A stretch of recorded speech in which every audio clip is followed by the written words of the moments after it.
Depth of Quran YouTube চ্যানেলের সম্মানিত দর্শক শ্রোতাগণের প্রতি সালাম জানাচ্ছি। আসসালামু আলাইকুম ওরহমতুল্লাহি ওবরকাতুহু। আজকে তারিখটি হলো মার্চ মাসের 16 তারিখ 2026 খ্রিস্টাব্দ এবং চৈত্র মাসের 2 তারিখ 1432 বাংলা সন বা বঙ্গাব্দ এবং রমজানুল মোবারক এর 26 তারিখ 1447 হিজরি। আজকে আমরা ডেপথ অফ কোরআন ইউটিউব চ্যানেলে বাংলা ভাষায় বা বাংলা ভাষ্যে 198তম পর্ব উপস্থাপন করবো ইনশাআল্লাহ। এবং এই পর্বে আমরা পবিত্র কোরআনে 26তম সূরা আশ-শুআরা বা সূরা শুআরা, এই সূরার 105 নম্বর থেকে 122 নম্বর আয়াত, 105 থেকে 122 নম্বর আয়াত তেলাওয়াত করব।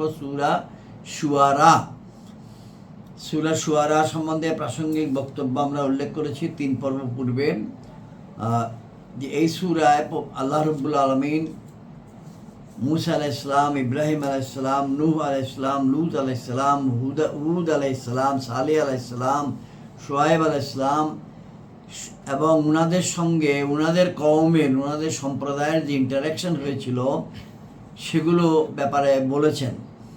পবিত্র কোরআনে এই ঘটনাগুলো ইতিপূর্বেও অনেকবার বলা হয়েছে এবং এখানেও বলা হচ্ছে, যেমন কিনা সূরা তাহাতে বলা হয়েছে এবং আরও সূরায় আছে, ভবিষ্যতেও থাকবে।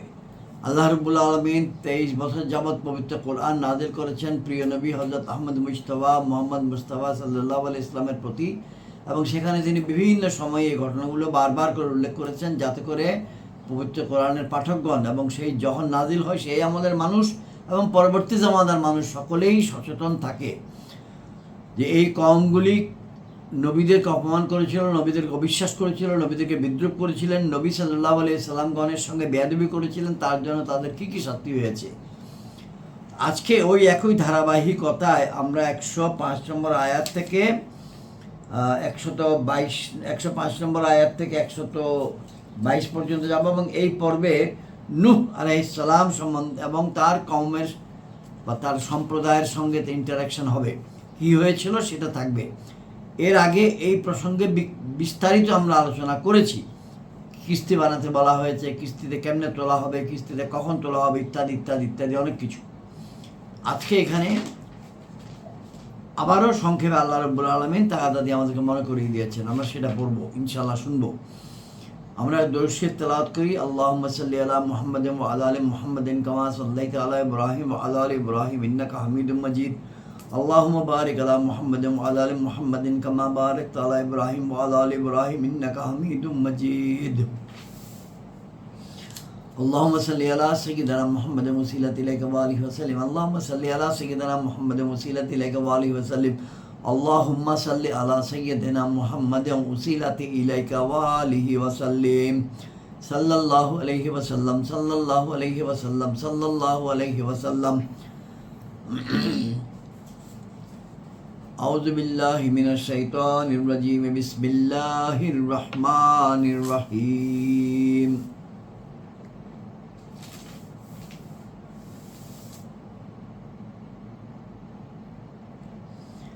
كذبت قوم نوح المرسلين إذ قال لهم أخوهم نوح ألا تتقون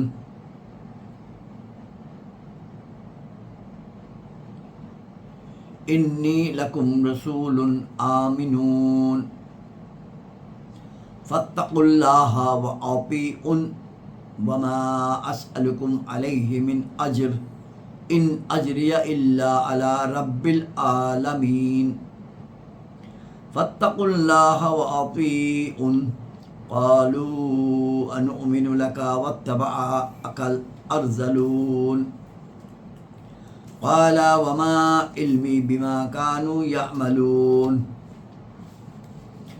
إن حسابهم إلا على ربي لو تشعرون وما أنا بطارد المؤمنين إن أنا إلا نذير مبين قالوا لئن لم تنتهي يا نوح لتكونن من المرجومين قال ربي إن قومي كذبون فافتح بيني وبينهم فتحا ونجني ومن معي من المؤمنين فأنجيناه وما معه في الفلك المشحون فأنجيناه ومن معه في الفلك المشحون ثم أغرقنا بعد الباقين إن في ذلك لآية وما كان أكثرهم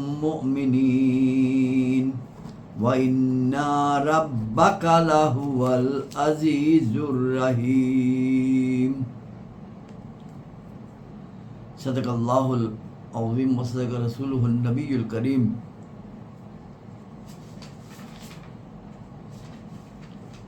আমরা যে কিতাবটি থেকে তেলাওয়াত করলাম এবং বাংলা অর্থ উপস্থাপন করছি সেটি হচ্ছে আলা হযরত ইমাম মুহাম্মদ আহমদ রাজা খান বেরলভী রহমতুল্লাহ আলাই কর্তৃক কৃত তর্জমা এ কোরআন, যার নাম কানজুল ঈমান, ও হাকিমুল উম্মত আল্লামা মুফতি আহমদ ইয়ার খান নঈমী রহমতুল্লাহ আলাই কর্তৃক কৃত তাফসীর, নাম নুরুল ইরফান, এই দুইয়ের সমন্বয়কৃত বাংলা অনুবাদ, যেটি করেছেন মাওলানা মোহাম্মদ আব্দুল মান্নান, চট্টগ্রাম নিবাসী। বাংলা অর্থ এবং সঙ্গে কয়েকটি টিকা আমরা পড়ে শোনাবো ইনশাআল্লাহ।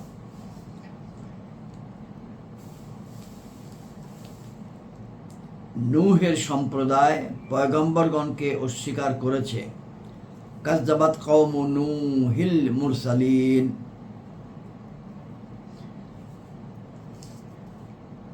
টিকা 105-এর খ, পেজ 982।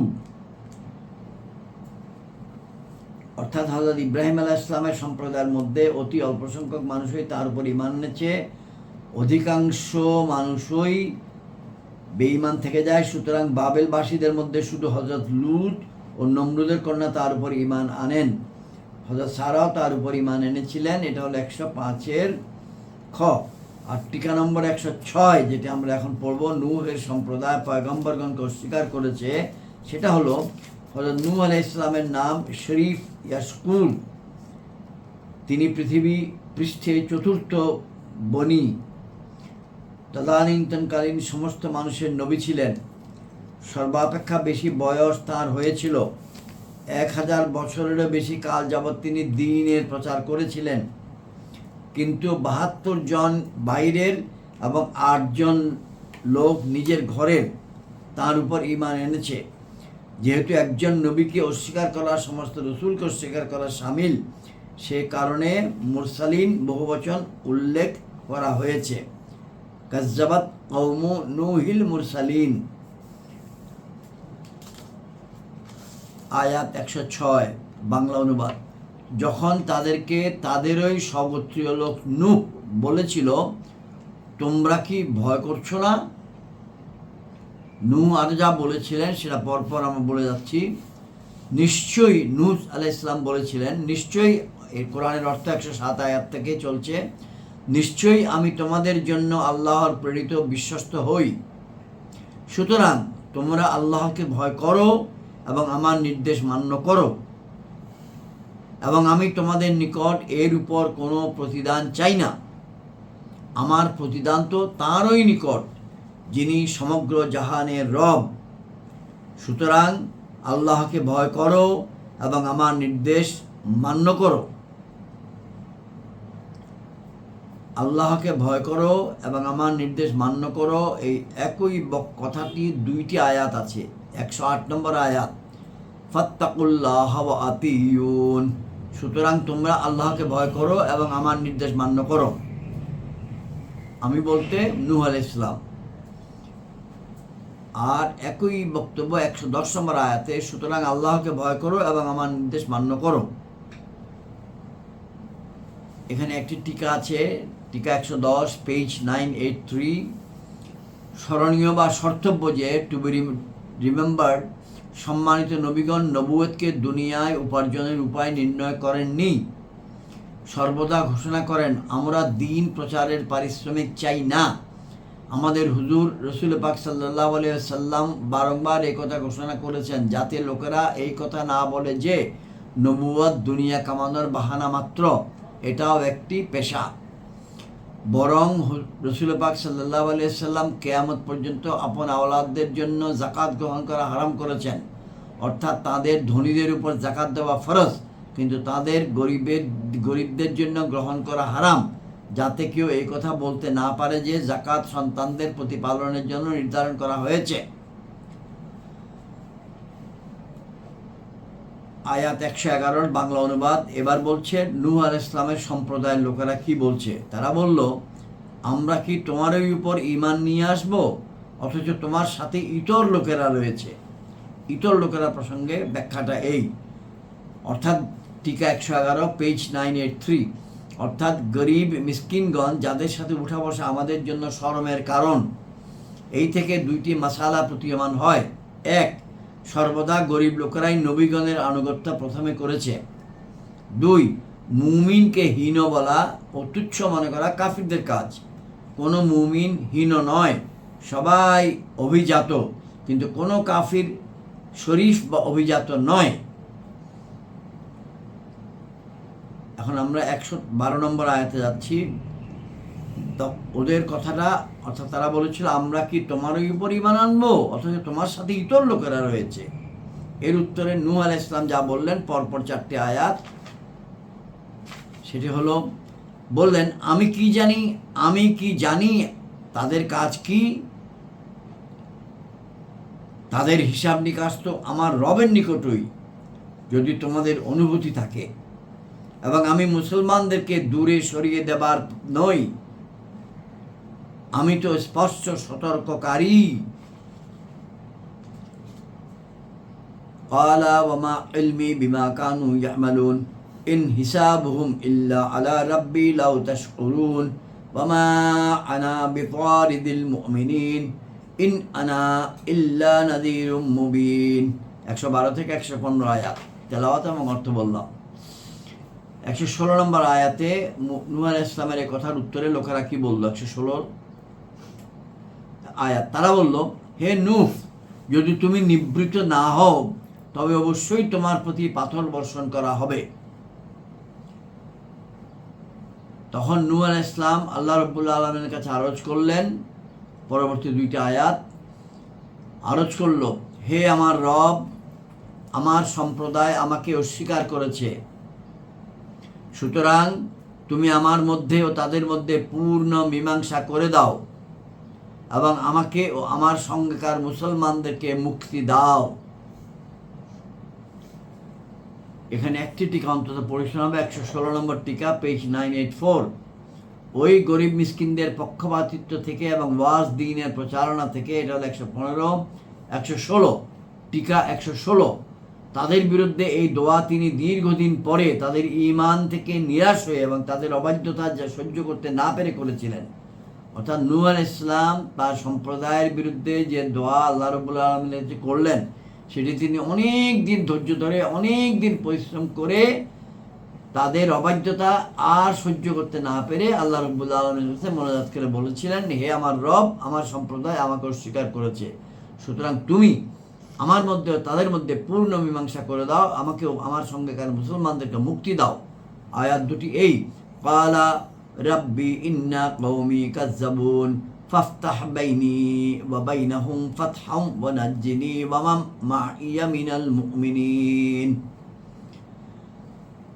আল্লাহ রাব্বুল আলামিন এর পরে নাজিল করছেন 119 নম্বর আয়াত, 120 নম্বর আয়াত, 121 নম্বর আয়াত, 122 নম্বর আয়াত, 4টা আয়াত একসঙ্গে পড়ছি।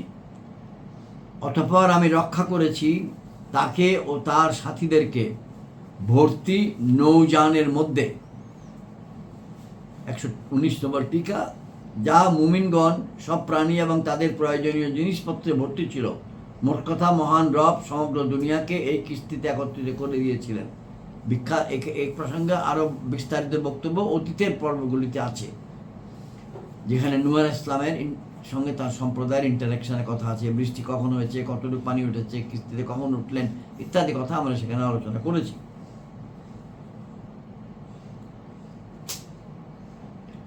আয়াত 120। অতঃপর এরপরে আমি অবশিষ্ট সবাইকে নিমজ্জিত করেছি, কাফির ইনসানদেরকে এবং ওইসব প্রাণীকে যারা কিস্তিতে আশ্রয় নিতে পারেনি বা যাদেরকে আশ্রয় দেওয়া হয়নি। এখানে একটি গুরুত্বপূর্ণ শর্তব্য যে অপরাধী মানুষদের কারণে নিরপরাধ পশু পাখিও ধ্বংস হয়ে যায়। মহান আল্লাহ রাব্বুল আলামিন ইরশাদ ফরমাচ্ছেন, যার বাংলা অর্থ এই, অর্থাৎ ছড়িয়ে পড়েছে অশান্তি স্থলে ও জলে ওইসব কুকর্মের কারণে যেগুলো মানুষের হাতগুলো অর্জন করেছে। সূরা 30 আয়াত 41। আমরা এখন 120 নম্বর আয়াত বাংলা অর্থ শুনলাম। অতঃপর এরপরে আমি অবশিষ্ট সবাইকে নিমজ্জিত করেছি। ইতিপূর্বেকার পর্বে যেখানে নূহ আলাইহিস সালামের ঘটনাটি আলোচনা হয়েছে, সেখানে আলোচিত হয়েছে যে তার ছেলে নূহ আলাইহিস সালামের আপন ছেলে নূহ আলাইহিস সালামের কথা বিশ্বাস করেনি বা মান্য করেনি, বিধায় তাকে নৌকায় তোলা হয়নি। সে অহংকার বসে বলেছিল যে আমি উচ্চা পাহাড়ের উপর উঠবো, সেখানে পানি যাবে না। কিন্তু ফাইনালি সেখানেও পানি গিয়েছে, ডুবে গিয়েছিল এবং সেই ছেলে ধ্বংস হয়েছিল। 121 নম্বর আয়াত, নিশ্চয়ই তাতে অবশ্য নিদর্শন রয়েছে এবং তাদের মধ্যে অধিকাংশ মুসলমান ছিল না। আয়াতটা এরকম, ইন্না ফি যালিকা লাআয়াতা ওয়া মা কানা আকসারুহুম মুমিনিন। এবং শেষে 122 নম্বর আয়াত আল্লাহ রাব্বুল আলামিন বলছেন, এবং নিশ্চয়ই আপনার রবই পরম সম্মানিত দয়ালু। ওয়া ইন্না রাব্বাকা লাহুম আজিজুর রহিম। ওয়া ইন্না রাব্বাকা লাহুয়াল আজিজুর রহিম। ওয়া ইন্না রাব্বাকা লাহুয়াল আজিজুর রহিম। ওয়া ইন্না রাব্বাকা লাহুয়াল আজিজুর রহিম। ওয়া ইন্না রাব্বাকা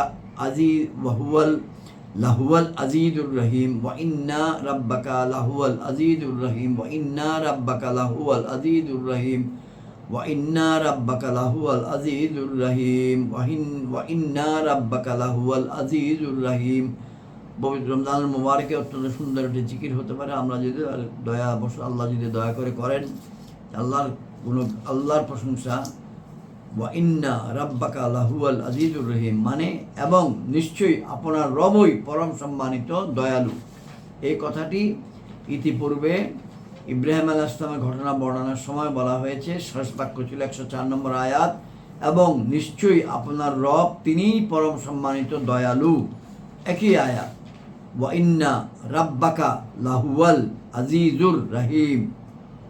ইব্রাহিম আলাইহিস সালামের আলোচনার পর একদম শেষ বাক্যে এটা ছিল।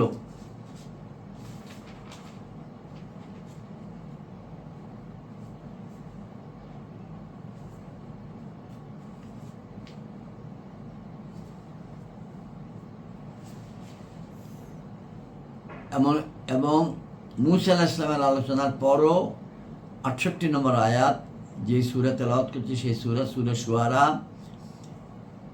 ওয়া ইন্না রাব্বাকা লাহুয়াল আজিজুর রহিম, এবং নিশ্চয়ই তোমাদের রব তিনিই পরম সম্মানিত দয়ালু। এই আয়াতটি এই সূরায় অনেকবার এসছে। আল্লাহ রাব্বুল আলামিন অনেকবার একই বাক্য এখানে বলেছেন। আমাদের আজকে 198 নম্বর পর্ব সূরা শুআরা, নূহ আলাইহিস সালাম সম্বন্ধে আলোচনা এখানে শেষ। আসসালামু আলাইকুম ওয়া রাহমাতুল্লাহি ওয়া বারাকাতুহু।